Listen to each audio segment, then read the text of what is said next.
A Gênese segundo o Espiritismo, capítulo 3: O bem e o mal. Temas abordados: origem do bem e do mal, o instinto e a inteligência, destruição dos seres vivos uns pelos outros. Origem do bem e do mal.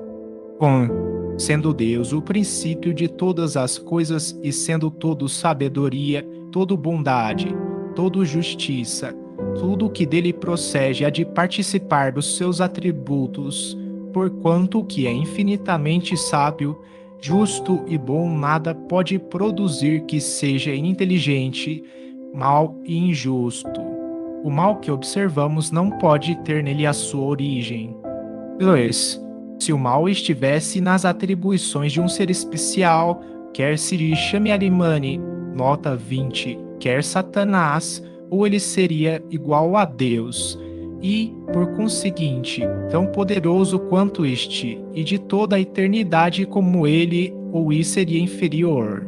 Nota 20. Arimã ou Arimane para os seguidores do zoroastrismo é o nome do Senhor das Trevas. Seus métodos são vis e enganadores. Ele corrompe os homens com desejos que os desviam da vida correta. No primeiro caso, haveria duas potências rivais, incessantemente em luta, procurando cada uma desfazer o que fizesse a outra, contrariando-se mutuamente, hipótese esta inconciliável com a unidade de vistas que se revela na estrutura do universo. No segundo caso, sendo inferior a Deus, aquele ser lhe estaria subordinado, não podendo existir de toda a eternidade como Deus, sem ser igual a este, teria tido um começo. Se fora criado, só o poderia ter sido por Deus, que, então, houvera criado o espírito do mal, o que implicaria negação da bondade infinita. Veja-se o céu e o inferno, capítulo 9, os demônios. 3. Entretanto, o mal existe e tem uma causa.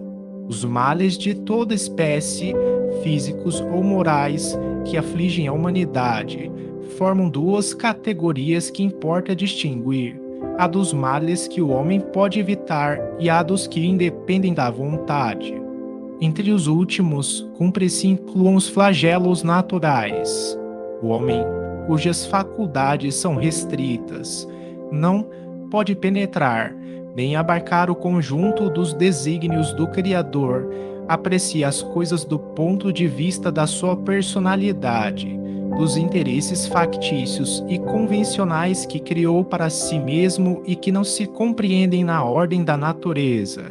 Por isso é que, muitas vezes, se afigura mal e injusto aquilo que consideraria justo e admirável se lhe conhecesse a causa, o objetivo, o resultado definitivo. Pesquisando a razão de ser e a utilidade de cada coisa, verificará que tudo traz o sinete da sabedoria infinita e se dobrará a essa sabedoria, mesmo com relação ao que lhe não seja compreensível. 4. O homem recebeu em partilha uma inteligência com cujo auxílio lhe é possível conjurar ou, pelo menos, atenuar muitos efeitos de todos os flagelos naturais. Quanto mais saber ele adquire, mais se adianta em civilização, tanto menos desastrosos se tornam os flagelos. Uma organização sábia e previdente chegará mesmo a lhes neutralizar as consequências quando não possam ser inteiramente evitados. Assim, com referência até aos flagelos que têm certa utilidade para a ordem geral da natureza e para o futuro, mas que, no presente, causam danos, facultou Deus ao homem os meios de lhes paralisar os efeitos. Assim é que lhe saneia as regiões insalubres, imuniza contra os miasmas pestíferos, fertiliza terras áridas e se esforça em preservá-las das inundações, constrói habitações mais salubres, mais sólidas para resistirem aos ventos tão necessários à purificação da atmosfera e se coloca ao abrigo das intempéries. É assim, finalmente, que pouco a pouco a necessidade e fez criar as ciências por meio das quais melhora as condições de habitabilidade do globo e aumenta o seu próprio bem-estar. 5. Tendo o homem que progredir, os males a que se acha exposto são um estimulante para o exercício da sua inteligência, de todas as suas faculdades físicas e morais, incitando-o a procurar os meios de evitá-los. Se ele nada houvesse de temer, nenhuma necessidade o induziria a procurar o melhor. O espírito se entorpeceria na inatividade, nada inventaria, nem descobriria. A dor é o aguilhão que o impele para a frente, na senda do progresso. 6. Porém, os males mais numerosos são os que o homem cria pelos seus vícios, os que provêm do seu orgulho, do seu egoísmo, da sua ambição, da sua cupidez, de seus excessos em tudo. Aí a causa das guerras e das calamidades que estas acarretam, das dissensões, das injustiças, da opressão do fraco pelo forte, da maior parte, afinal, das enfermidades. Deus promulgou leis plenas de sabedoria, tendo por único objetivo o bem. Em si mesmo encontra o homem tudo o que é necessário para cumpri-las. A consciência lhe traça a rota, a lei divina e está gravada no coração e, até mais, Deus lhe a lembra constantemente por intermédio de seus messias e profetas, de todos os espíritos encarnados que trazem a missão de o esclarecer, moralizar e melhorar, e, nestes últimos tempos, pela multidão dos espíritos desencarnados que se manifestam em toda parte. Se o homem se conformasse rigorosamente com as leis divinas, não há duvidar de que se pouparia aos mais agudos males e viveria ditoso na terra. Se assim procede, é por virtude do seu livre-arbítrio, sofre então as consequências do seu proceder. O Evangelho segundo o Espiritismo, capítulo 5, item 4 e seguintes. 7. Entretanto, Deus, todo bondade, pôs o remédio ao lado do mal, isto é, faz que do próprio mal saia o bem. Um momento chega em que o excesso do mal moral se torna intolerável e impõe ao homem a necessidade de mudar de vida. Instruído pela experiência, ele se sente compelido a procurar no bem o remédio, sempre por efeito do seu livre-arbítrio. Quando toma melhor caminho, é por sua vontade e porque reconheceu os inconvenientes do outro. A necessidade, pois, o constrange a melhorar-se moralmente para ser mais feliz, do mesmo modo que o constrangeu a melhorar as condições materiais da sua existência. Item 5. 8. Pode dizer-se que o mal é a ausência do bem, como o frio é a ausência do calor. Assim como o frio não é um fluido especial, também o mal não é atributo distinto. Um é o negativo do outro. Onde não existe o bem, forçosamente existe o mal. Não praticar o mal já é um princípio do bem. Deus somente quer o bem, só do homem procede o mal. Se na criação houvesse um ser preposto ao mal, ninguém o poderia evitar. Mas, tendo o homem a causa do mal em si mesmo, tendo simultaneamente o livre-arbítrio e por guia as leis divinas, evitá-lo-á sempre que o queira. Tomemos para comparação um fato vulgar. Sabe um proprietário que nos confins de suas terras há um lugar perigoso onde poderia perecer ou ferir-se quem por lá se aventurasse. Que faz a fim de prevenir os acidentes? Manda colocar perto um aviso, proibindo que prossigam os que por ali passem, devido ao perigo. Aí está a lei, que é sábia e previdente. Se, apesar de tudo, o imprudente desatende o aviso, vai além do ponto onde este se encontra e sai-se mal, de quem se pode lhe queixar, senão de si próprio? Assim sucede com todo o mal, evitá-lo-ia o homem se cumprisse as leis divinas. Por exemplo, Deus pôs limite à satisfação das necessidades. Por meio da saciedade o homem é avisado desse limite, se ultrapassa, falou voluntariamente. as doenças, as enfermidades, a morte, que daí podem resultar provém da sua imprevidência, não de Deus. 9. Decorrendo o mal das imperfeições do homem e tendo sido este criado por Deus, dir-se-á, Deus não deixa de ter criado, senão o mal, pelo menos, a causa do mal, se houvesse criado perfeito o homem, o mal não existiria. Se fora criado perfeito, o homem fatalmente penderia para o bem. Ora, em virtude do seu livre-arbítrio, ele não pende fatalmente nem para o bem, nem para o mal. Quis Deus que ele ficasse sujeito à lei do progresso e que o progresso resulte do seu trabalho, a fim de que lhe pertença o fruto deste, da mesma maneira que lhe cabe a responsabilidade do mal que por sua vontade pratique. A questão, pois, consiste em saber-se qual é, no homem, a origem da sua propensão para o mal. Nota 21. Nota 21. Allan Kardec. O erro está em pretender-se que a alma haja saído perfeita das mãos do Criador, quando este, ao contrário, quis que a perfeição resulte da depuração gradual do espírito e seja obra sua. Houve Deus por bem que a alma, dotada de livre-arbítrio, pudesse optar entre o bem e o mal e chegasse às suas finalidades últimas de forma militante e resistindo ao mal. Se houvera criado a alma tão perfeita quanto ele e, ao sair ela das mãos, a houvesse associado à sua beatitude eterna, Deus tê-la-ia feito, não à sua imagem, mas semelhante a si próprio. Bonamy, A Razão do Espiritismo, capítulo 6. 10.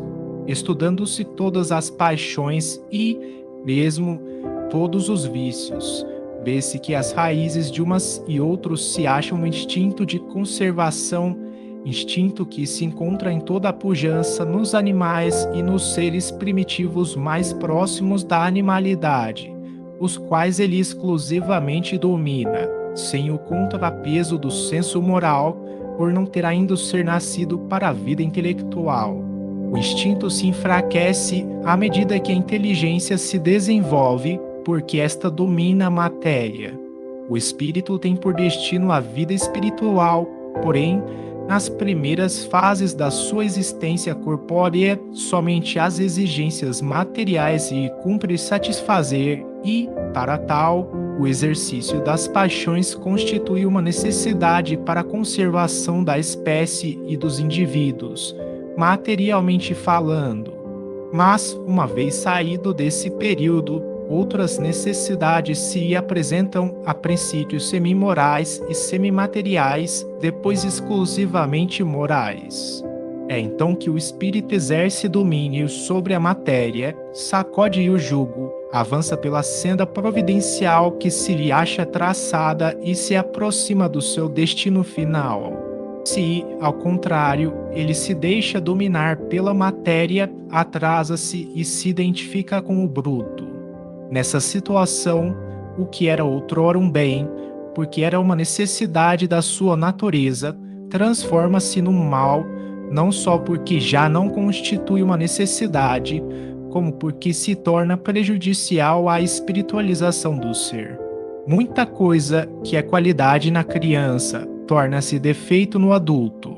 O mal é, pois, relativo e a responsabilidade é proporcionada ao grau de adiantamento. Todas as paixões têm, portanto, uma utilidade providencial, pois, se assim não fosse, Deus teria feito coisas inúteis e até nocivas. No abuso é que reside o mal e o homem abusa em virtude do seu livre-arbítrio. Mais tarde, esclarecido pelo seu próprio interesse, livremente escolhe entre o bem e o mal. O instinto e a inteligência. 11. Qual a diferença entre o instinto e a inteligência? Onde acaba um e o outro começa? Será o instinto uma inteligência rudimentar ou será uma faculdade distinta, um atributo exclusivo da matéria? O instinto é a força oculta que solicita os seres orgânicos a atos espontâneos e involuntários, tendo em vista a conservação deles. Nos atos instintivos não há reflexão, nem combinação, nem premeditação.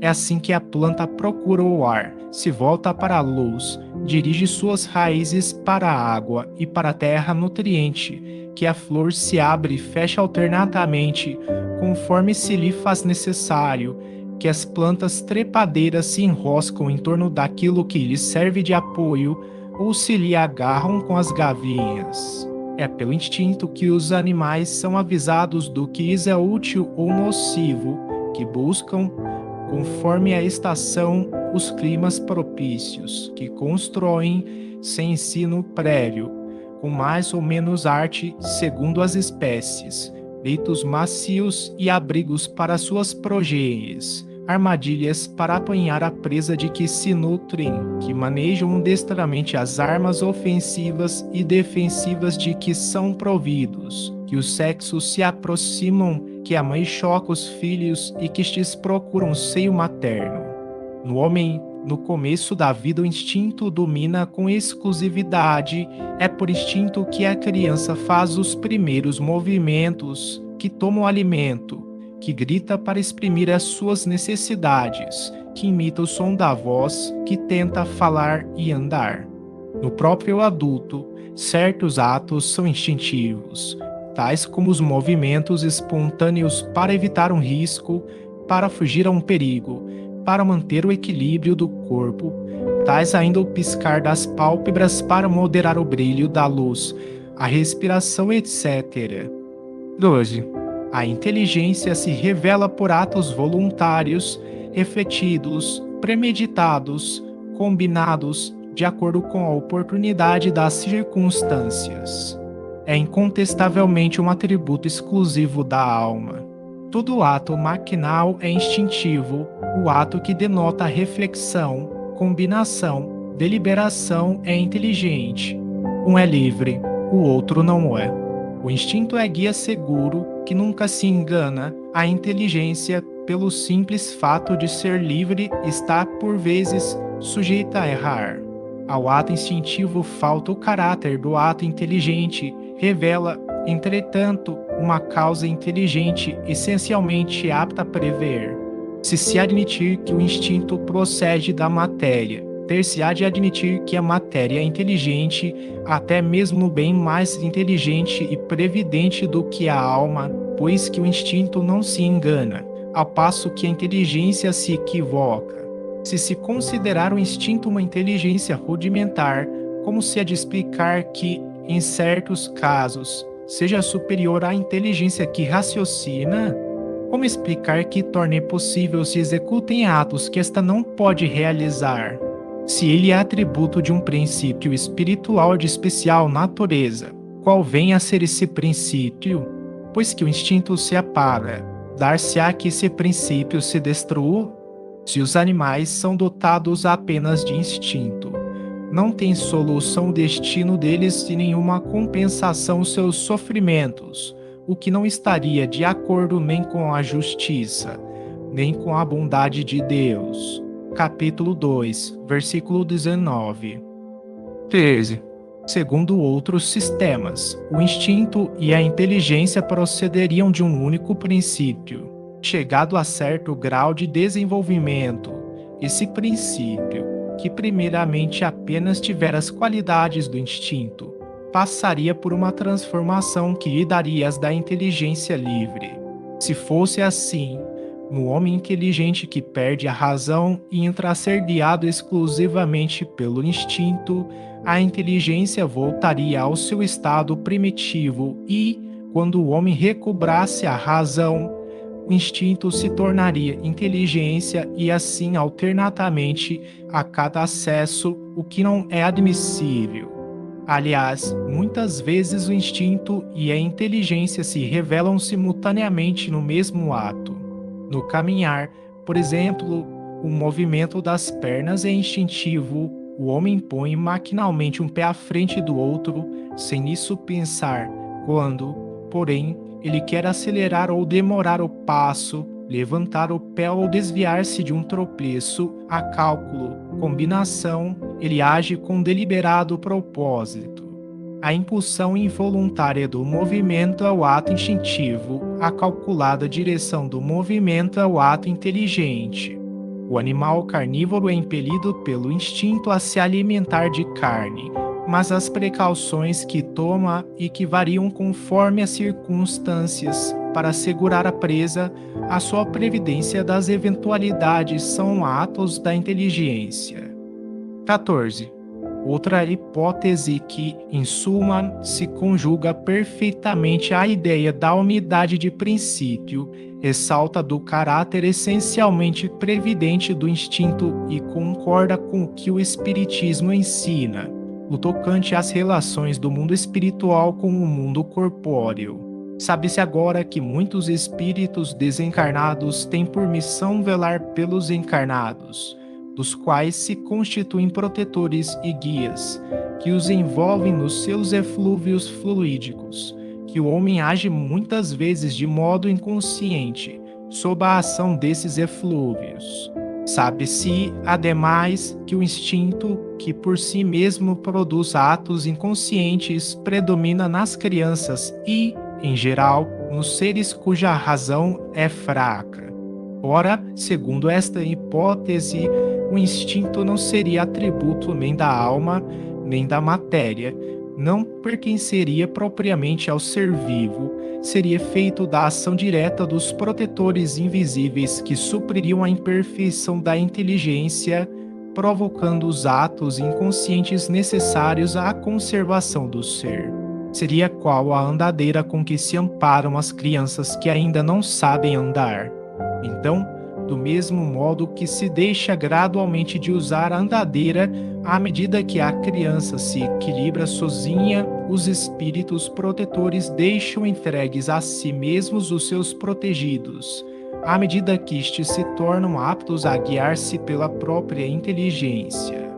Assim, o instinto, longe de ser produto de uma inteligência rudimentar e incompleta, celui de uma inteligência estranha, à plenitude da sua força, inteligência protetora que supriria a insuficiência, quer de uma inteligência mais jovem que aquela compeliria a fazer, inconscientemente, para seu bem, o que ainda fosse incapaz de fazer por si mesma, quer de uma inteligência madura, porém, momentaneamente tolhida no uso de suas faculdades, como se dá com o homem na infância e nos casos de idiotia e de afecções mentais. Diz-se proverbialmente que é um Deus para as crianças, para os loucos e para os ébrios. É mais veraz do que se supõe esse ditado.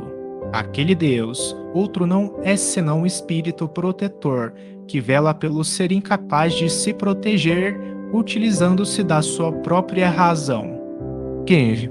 Nesta ordem de ideias, ainda mais longe se pode ir. Por muito racional que seja, essa teoria não resolve todas as dificuldades da questão. Se observarmos os efeitos do instinto, notaremos, em primeiro lugar, uma unidade de vistas e de conjunto, uma segurança de resultados, que cessam logo que a inteligência livre substitui o instinto. Demais, reconheceremos profunda sabedoria na apropriação tão perfeita e tão constante das faculdades instintivas às necessidades de cada espécie. Semelhante unidade de vistas não poderia existir sem a unidade de pensamento, e esta é incompatível com a diversidade das aptidões individuais. Só ela poderia produzir esse conjunto tão harmonioso que se realiza desde a origem dos tempos e em todos os climas, com uma regularidade, uma precisão matemáticas, cuja ausência jamais se nota. A uniformidade no que resulta das faculdades instintivas é um fato característico que forçosamente implica a unidade da causa. Se a causa fosse inerente a cada individualidade, haveria tantas variedades de instintos quantos fossem os indivíduos, desde a planta até o homem. Um efeito geral, uniforme e constante, há de ter uma causa geral, uniforme e constante, um efeito que atesta sabedoria e previdência de ter uma causa sábia e previdente. Ora, uma causa dessa natureza, sendo por força inteligente, não pode ser exclusivamente material. Não se nos deparando nas criaturas, encarnadas ou desencarnadas, as qualidades necessárias à produção de tal resultado, temos que subir mais alto, isto é, ao próprio Criador. Se nos reportamos à explicação dada sobre a maneira por que se pode conceber ação providencial, capítulo 2, item 24, se figurarmos todos os seres penetrados do fluido divino, soberanamente inteligente, compreenderemos a sabedoria previdente e a unidade de vistas que presidem a todos os movimentos instintivos que se efetuam para o bem de cada indivíduo. Tanto mais ativa é essa solicitude, quanto menos recursos tem o indivíduo em si mesmo e na sua inteligência. Por isso é que ela se mostra maior e mais absoluta nos animais e nos seres inferiores do que no homem. Segundo essa teoria, compreende-se que o instinto seja um guia seguro. O instinto materno, o mais nobre de todos, que o materialismo rebaixa ao nível das forças atrativas da matéria, fica realçado e enobrecido, em razão das suas consequências. Não devia ele ser entregue às eventualidades caprichosas da inteligência e do livre-arbítrio. Por intermédio da mãe, o próprio Deus vela pelas suas criaturas que nascem. 16. Esta teoria de nenhum modo anula o papel dos espíritos protetores, cujo concurso é fato observado e comprovado pela experiência, mas deve-se notar que a ação desses espíritos é essencialmente individual, que se modifica segundo as qualidades próprias do protetor e do protegido e que em parte nenhuma apresenta a uniformidade e a generalidade do instinto. Deus, em sua sabedoria, conduz ele próprio os cegos, porém confia a inteligências livres o cuidado de guiar os clarividentes, para deixar a cada uma responsabilidade de seus atos. A missão dos espíritos protetores constitui um dever que eles aceitam voluntariamente e isso é um meio de se adiantarem, dependendo do adiantamento da forma por que o desempenhem. 17. Todas essas maneiras de considerar o instinto são forçosamente hipotéticas e nenhuma apresenta caráter seguro de autenticidade para ser tida como solução definitiva. A questão, sem dúvida, será resolvida um dia quando se houverem reunidos elementos de observação que ainda faltam. Até lá, temos que limitar-nos a submeter as diversas opiniões ao cadinho da razão e da lógica e esperar que a luz se faça. A solução que mais se aproxima da verdade será de certo a que melhor condiga com os atributos de Deus, isto é, com a bondade suprema e a suprema justiça. Capítulo 2, item 19. 18. Sendo o instinto o guia e as paixões as molas da alma no período inicial do seu desenvolvimento, por vezes aquele e estas se confundem nos efeitos. Há, contudo, entre esses dois princípios, diferenças que muito importa se considerem. O instinto é guia seguro, sempre bom. Pode, ao cabo de certo tempo, tornar-se inútil, porém nunca prejudicial. Enfraquece pela predominância da inteligência.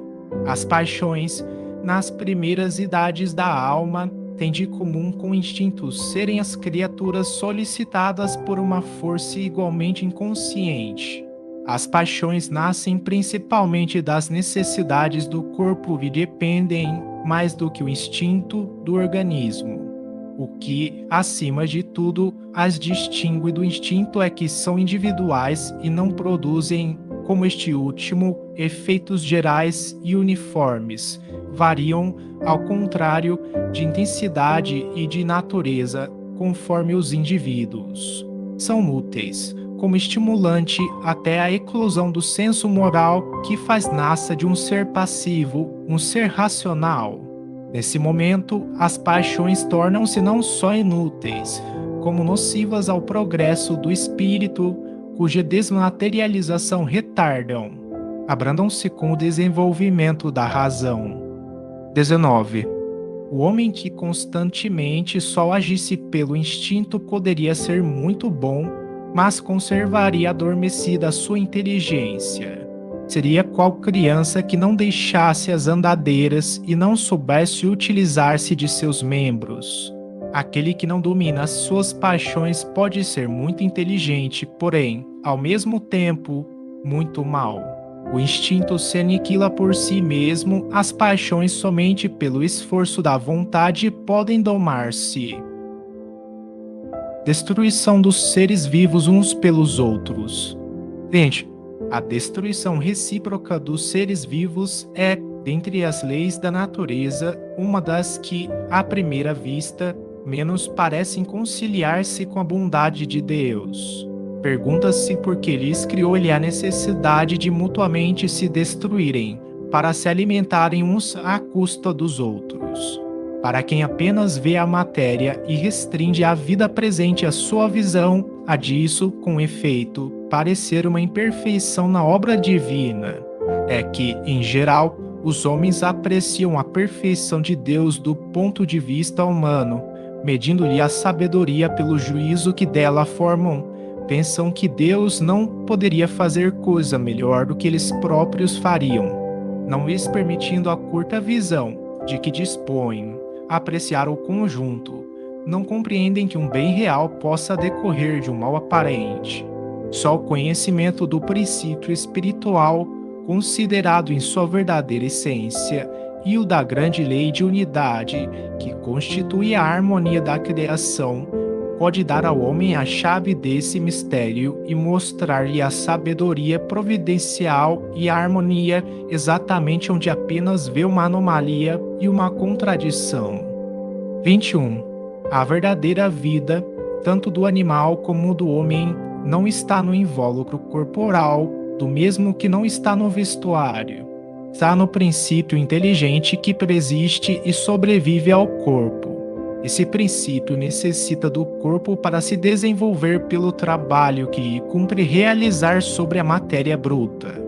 O corpo se consome nesse trabalho, mas o espírito não se gasta, ao contrário, sai dele cada vez mais forte, mais lúcido e mais apto. Que importa, pois, que o espírito mude mais ou menos frequentemente de envoltório? Não deixa por isso de ser espírito. É precisamente como se um homem mudasse 100 vezes no ano as suas vestes.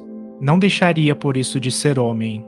Por meio do incessante espetáculo da destruição, ensina Deus aos homens o pouco caso que devem fazer do envoltório material e suscita a ideia da vida espiritual, fazendo o que a desejem como uma compensação. Objetar-se-á: não podia Deus chegar ao mesmo resultado por outros meios, sem constranger os seres vivos a se destruírem mutuamente. Desde que na sua obra tudo é sabedoria, devemos supor que esta sabedoria não existirá mais num ponto do que noutros. Se não compreendemos assim, devemos atribuí-lo à nossa falta de adiantamento. Contudo, podemos procurar a pesquisa da razão do que nos pareça defeituoso, tomando por bússola este princípio. Deus há de ser infinitamente justo e sábio. Procuremos, portanto, em tudo a sua justiça e a sua sabedoria e curvemo-nos diante do que ultrapasse o nosso entendimento. 22. Uma primeira utilidade, que se apresenta de tal destruição, utilidade, sem dúvida, puramente física, é esta: os corpos orgânicos só se conservam com o auxílio das matérias orgânicas, matérias que contêm os elementos nutritivos necessários à sua transformação. Como instrumentos de ação do princípio inteligente, os corpos precisam ser constantemente renovados. A providência faz que sirvam à sua mútua manutenção. Eis porque os seres se nutrem uns dos outros. Mas é o corpo que se nutre do corpo, sem que o espírito se aniquile ou altere, fica apenas despojado do seu envoltório. Nota 22. Nota 22. Allan Kardec. Veja-se. Revista Espírita, agosto de 1864, Extinção das Raças. 23. Há também considerações morais de ordem elevada. É necessária a luta para o desenvolvimento do espírito. A luta é que ele exercita suas faculdades, o que ataca em busca do alimento e o que se defende para conservar a vida usam de habilidade e inteligência, aumentando, em consequência, suas forças intelectuais. Um dos dois sucumbe, mas, em realidade, que foi o que o mais forte ou mais destro tirou ao mais fraco, a veste de carne, nada mais, ulteriormente o espírito que não morreu tomará outra. 24. Dos seres inferiores da criação, naqueles a quem ainda falta o senso moral, os quais a inteligência ainda não substitui o instinto, a luta não pode ter por móvel senão a satisfação de uma necessidade material. Ora, uma das mais imperiosas dessas necessidades é a da alimentação. Eles, pois, lutam unicamente para viver, isto é, para fazer ou defender uma presa, visto que nenhum móvel mais elevado os poderia estimular. É nesse primeiro período que a alma se elabora e ensaia para a vida. No homem, há um período de transição em que ele mal se distingue do bruto. Nas primeiras idades, domina o instinto animal e a luta ainda tem por móvel a satisfação das necessidades materiais. Mais tarde, contrabalançam-se o instinto animal e o sentimento moral. Luta então o homem, não mais para se alimentar, porém para satisfazer a sua ambição, ao seu orgulho, a sua necessidade de dominar. Para isso, ainda lhe é preciso destruir. Todavia, à medida que o senso moral prepondera, desenvolve-se a sensibilidade, diminui a necessidade de destruir, acaba mesmo por desaparecer, por se tornar odiosa essa necessidade. O homem ganha horror ao sangue. Contudo, a luta é sempre necessária ao desenvolvimento do espírito, pois, mesmo chegando a esse ponto, que nos parece culminante, ele ainda está longe de ser perfeito. Só à custa de sua atividade que o espírito adquire conhecimento, experiência e se despoja dos últimos vestígios da animalidade.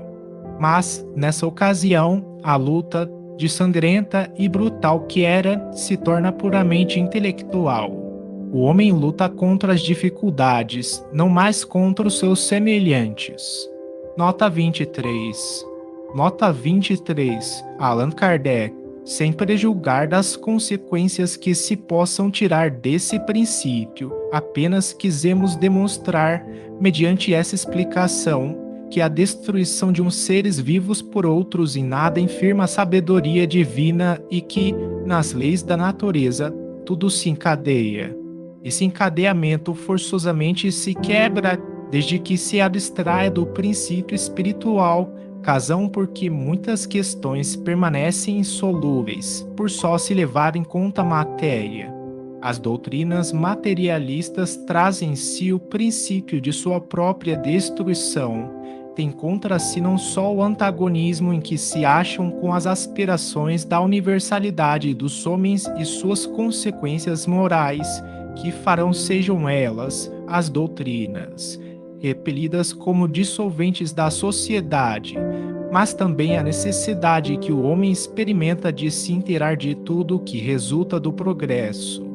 O desenvolvimento intelectual conduz o homem à pesquisa das causas. Ora, por pouco que ele reflita, não tardará a reconhecer a impotência do materialismo para tudo explicar. Como é possível que doutrinas que não satisfazem ao coração, nem a razão, nem a inteligência, que deixam problemáticas as mais vitais questões, venham a prevalecer? O progresso das ideias matará o materialismo, como matou o fanatismo.